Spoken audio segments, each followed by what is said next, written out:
Düş!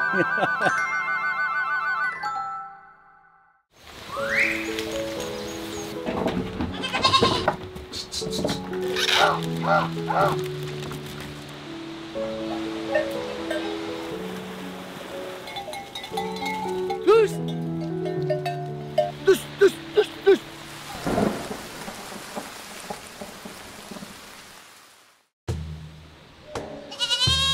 Hay!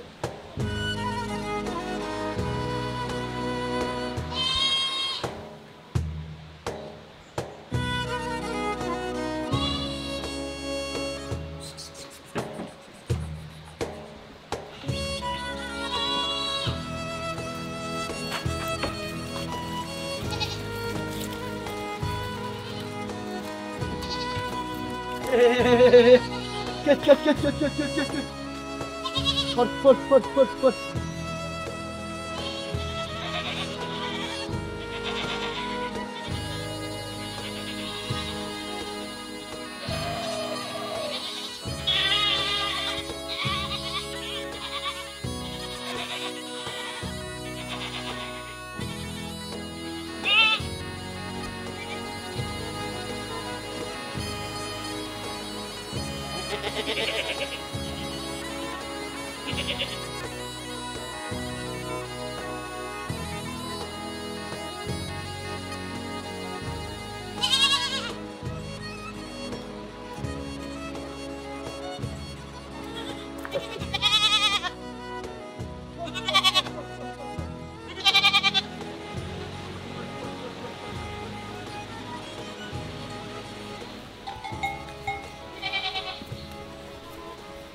Dur ola, hissetme beni. Yaş.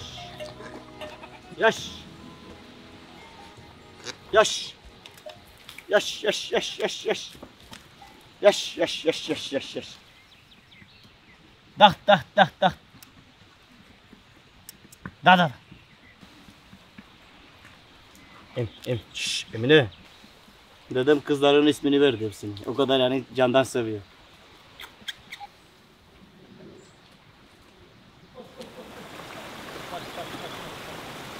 Fırt, fırt, fırt, fırt. Fırt, fırt, fırt, fırt. Ali, oğlum az kez gözüme vurdun bak.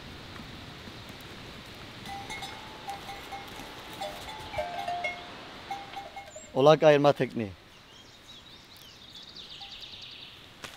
İlk önce buradan ha böyle, sonra oradan aşağı.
Şu an bu zamanda millet, herkes yöremizdeki hayvancıların oğlakları hep gezdiriyor yani yaylada olduklarından dolayı. Biz daha da anneleriyle gezdirmiyoruz.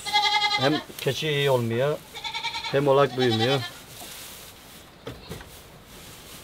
Dedem asla istemez öyle. Keçiyi rahatsız eder diye.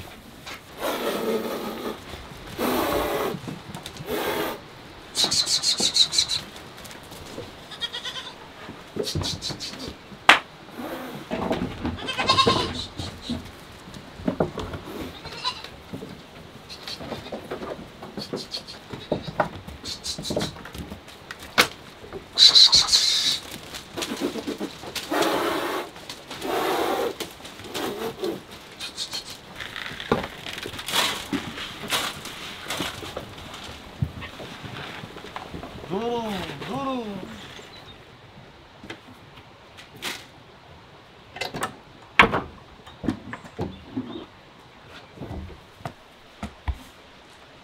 Ha bu aşağıda bağırıyor buraya. Evet. Ha bu aşağıda bağırıyor. Tamam koyunca. O kalkmış ki de çektiyle. Artık da birlikte su.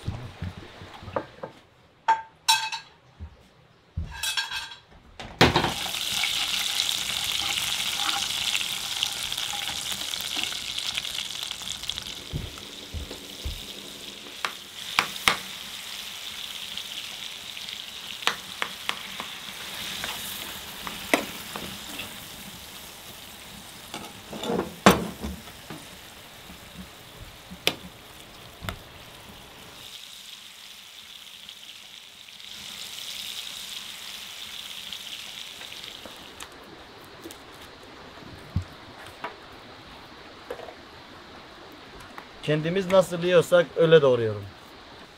Yaylada da süt vereceğim. Burada idare et. Şu an kuzular iç.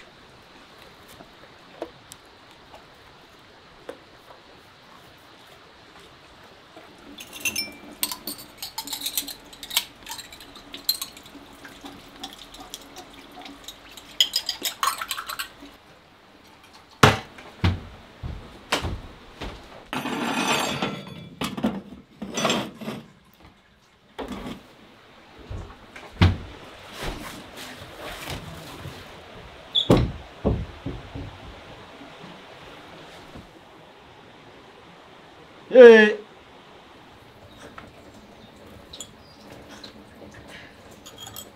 Hacı.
Gidelim.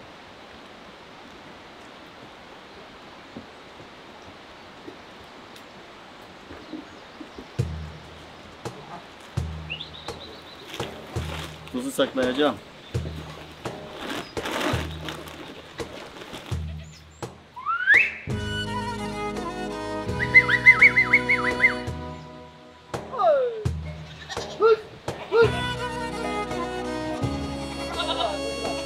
Ay!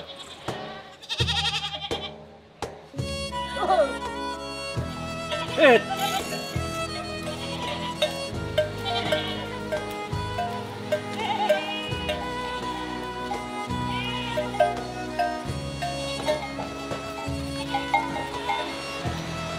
Evet.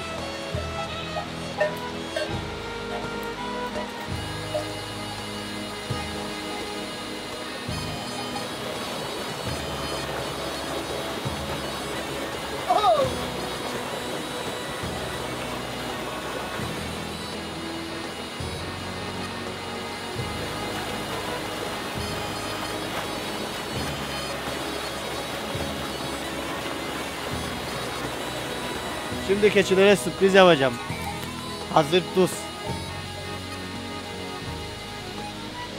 Ay.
O geçen ayağı kırıldı. Nasıl kırıldığını da anlamadık.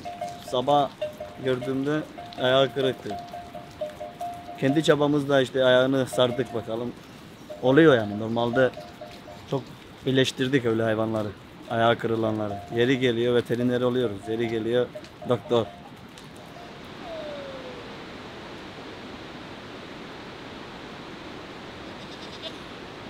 Hey! Yes! Yes! Hey! Hey, yavaş! Yavaş! Yavaş, yavaş, yavaş, yavaş!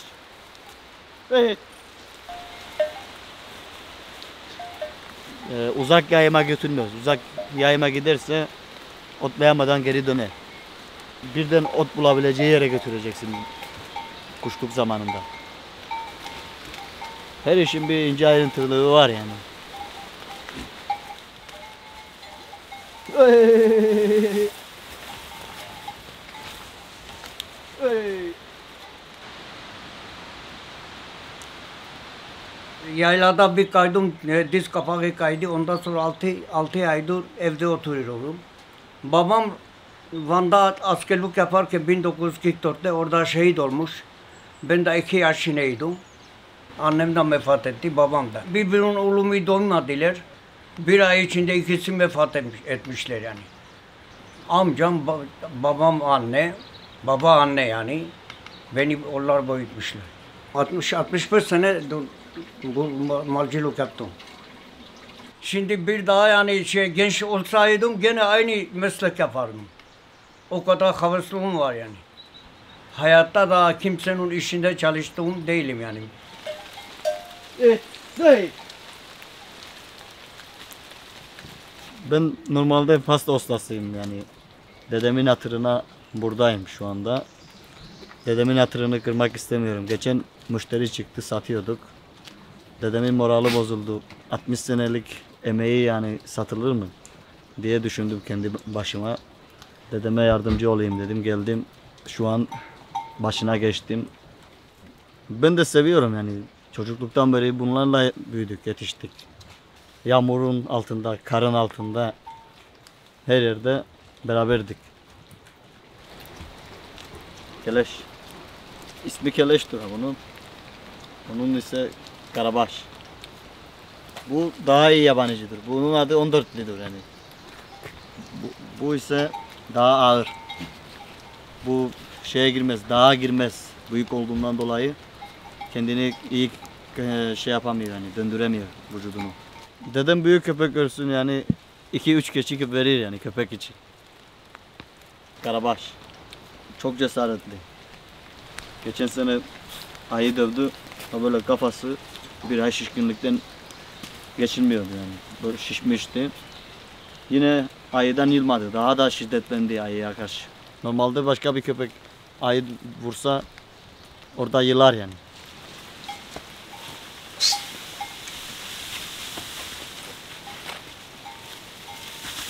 Yedi tane çocuğum var, onlar bir taraf, bu keçileri o kadar seviyorum.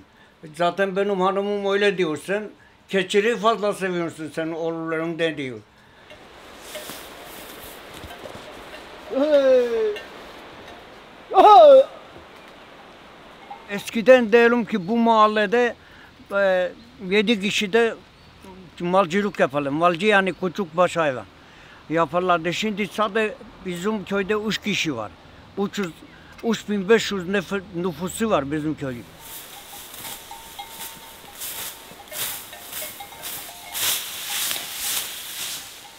Eskiden ne çalışmalar var idi. Mısır ekerlerdi, kabak ekerlerdi, fasulye ekerlerdi. Şimdi kalktı. Çalışma yok. Şimdiki gelinlerde bir şey yok. Yaş, yaş, yaş! Hey! Hey! Bu işin en zor bölümü olan yer insanların bakış açısıdır yani. Bazı çoban arkadaşlarımın yani çok kafaya taktığını ben yani şahsen gördüğüm yani söyleyeyim. Evlilik sıkıntı yapıyorlar. Ya evlilik niye sıkıntı yapıyorsun? Böyle hayatı kim yaşayabilir? Ay sonu beklemiyorsun, bir şey yok. Yani çalışarak, askeri ücretle çalışıp da ay sonunu bekleyeceğime ben bu işi yaparım. Cebime de bir kumar parayı cebime koyarım yani.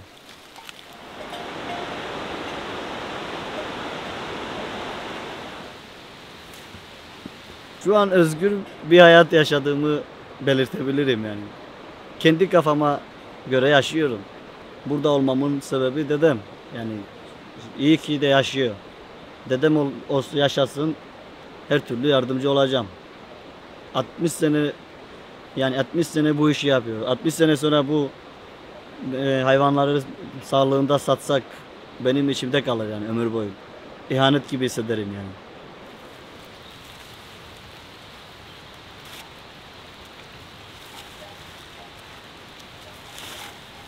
Bu işin de en çok saran yeri de mal doyunca eve giderken böyle önde gidersen en saran yer orası. Emek veriyorsun çünkü. Emek verdiğin şey sevilir. Akşama kadar doyurma peşindeyiz yani. Doyunca biz de mutlu oluyoruz. Yalnızlık aslında bir yere kadar güzel bir şey. Yalnız kalınca insanın düşünceleri daha artar. İnsan yalnız kaldıkça düşüncesi daha böyle sağlam olur. Hayatı açısından daha derin düşüncelere kapılır insan. Ne yapacağını, planını daha iyi çizebilir. Eskiden kışın bile bu vadide kalıyorlardı. Şu an herkes terk etti yani. Böyle şenlikler bitti.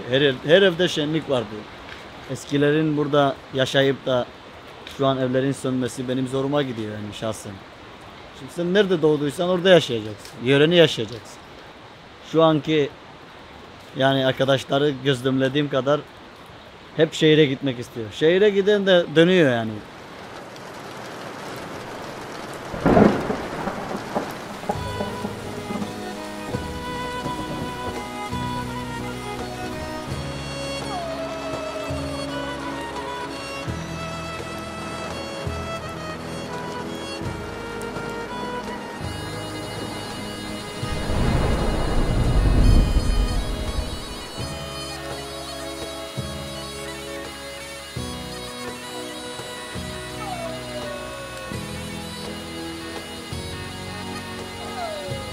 Bu insanlara örnek olsun. Karadeniz'de şemsiyesiz gezilmeyeceğini.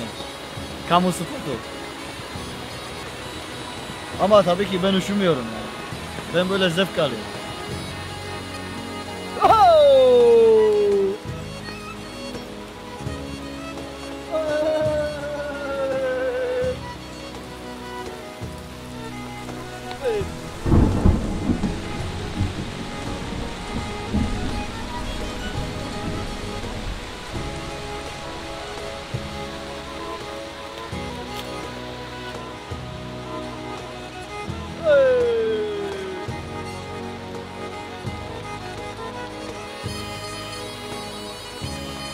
Yarasın, yarasın.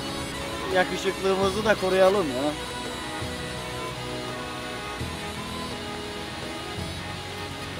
Ha böyle yedirdin mi ben yiyormuş gibi o kadar hoşuma gidiyor yani. Keçilerin kralı bu. Yani hepsini yeniyor. Lider. Padişah da diyebilirim.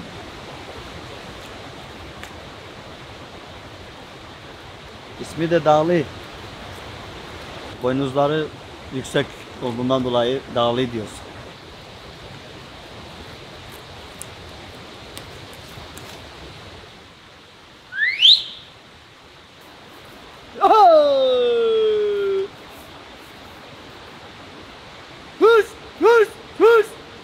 İnsanın başına olaylar gelmeden de insan olgunlaşmaz yani. 50 yaşına kadar gelsen de insan olgunlaşmaz. Tecrübe kazanamaz. Yani adam sürekli bir şeyler yaşayacak ki tecrübe kazanır. Benim başıma yani gelenleri anlatabilirim size. Meksika'dan Amerika'ya girdim. 8 ay kampta kaldım. Yani bu Karadeniz'in doğal yaşamının kıymetini orada anladım diyebilirim yani. Amerika devletinin içinde nasıl insanlara davranıldığını, her şeyi gördüm orada ve ben ülkemin ve yöremin kıymetini orada anladım yani. 8 ay kampta kaldım. Oradan geri döndürdüler beni. Yani benim oraya gitme amacım biraz daha birikimim olsun düşüncesindeydim ve 4-5 yıl sonra geri dönecektim. Ve orada da ilk akşam yastığa başımı koydum. Burayı bırakıp da buraya nasıl geldim diye kendi başıma bayağı tartışıyordum. Keçilerimin o yayılmasını, böyle yaylada, düzlükte yayılıp da onları izlemeyi çok istiyordum. Böyle gözümü kapatıp hayal ediyordum. Buradaymış gibi yaşıyordum. Bazı insan bu halinden yani memnun olmaz. Ben memnunum. Ne yapıyorsam sürekli memnun olurum yani. Yaptığın işini memnun olmazsan da memnunum diyeceksin. Karşıdaki şey yapmayacaksın. Güldürmeyeceksin. Eloğlu izliyor bakalım nasıl düşecek de nasıl güleceğim diye. Ama ben düşmem. Ben sırtımı yere değdirmem.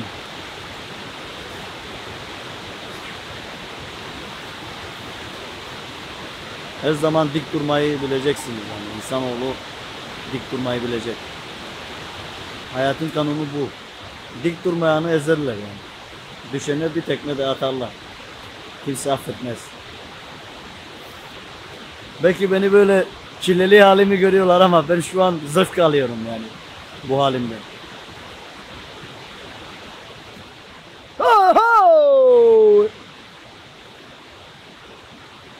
Bizim mal ahire alışık yani. Ha böyle yağmur düştü mü hangi çatının altına gireyim diye dört dönüyor böyle.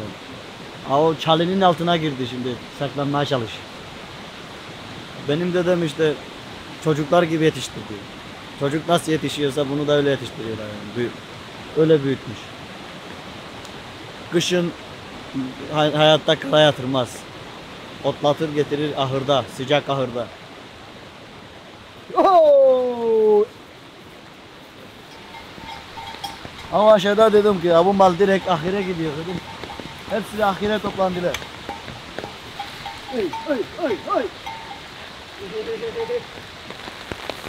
Ya akşam oldu ne atlayacaksın? Ya buraya bir bak hele ya. Bir üstüne çıktılar. Yağmur mu görmediniz be?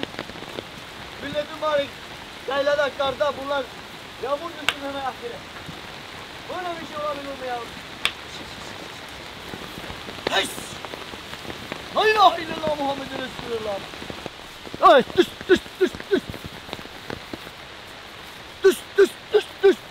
Ay.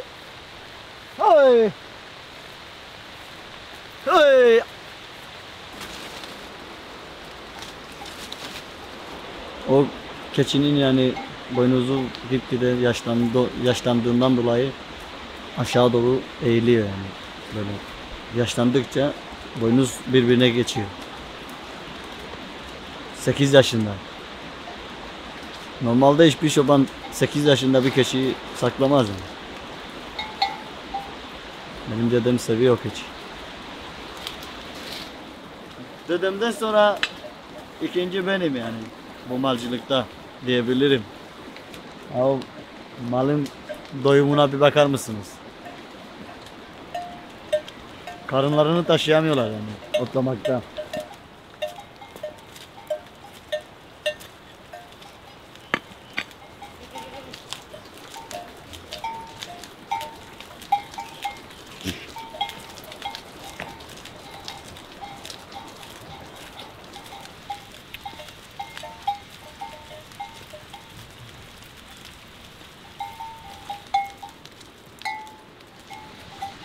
Dedem öyle bir mutlu olacak ki şu an görünce doydukları için çok mutlu olur böyle şeylere.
Koş koş koş koş koş.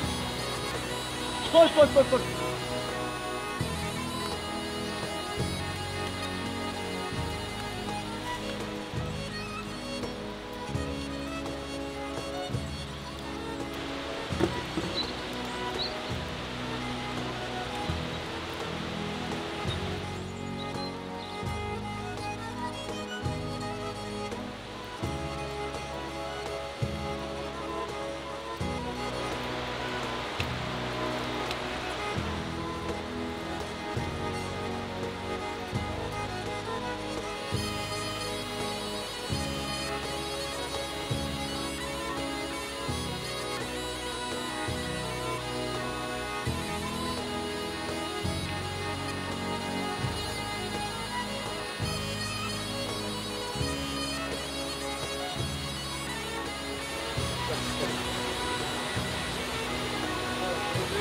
Haydi. Oğlum al.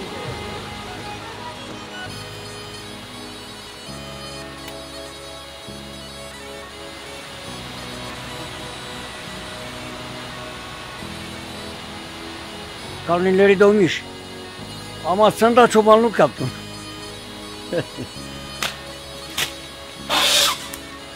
Hayda, yürü lan.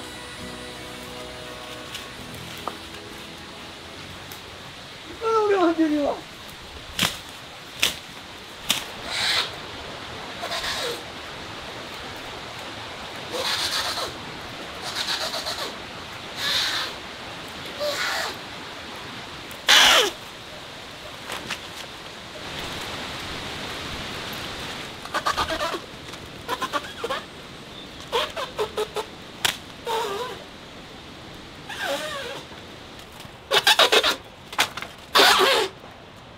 Evet, bugünün sonuna geldik.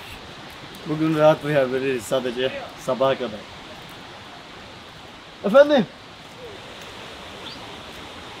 Ha, bir ilaç yayayım papu. Naito para koy. Hey, hey. Hey. Hey.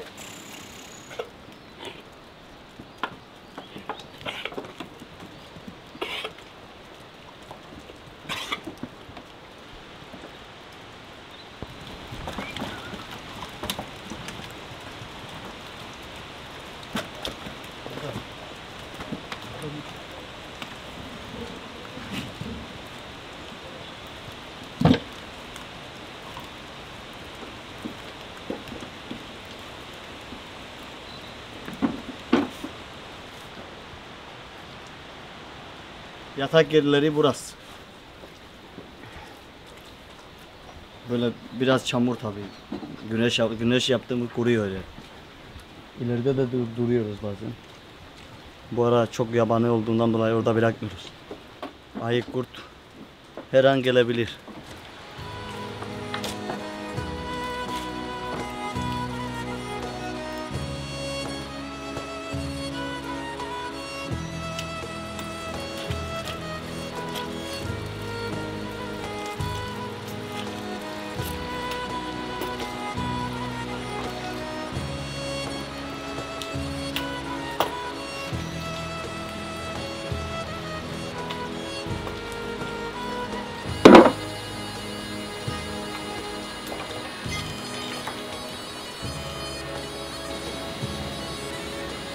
Arkadaş.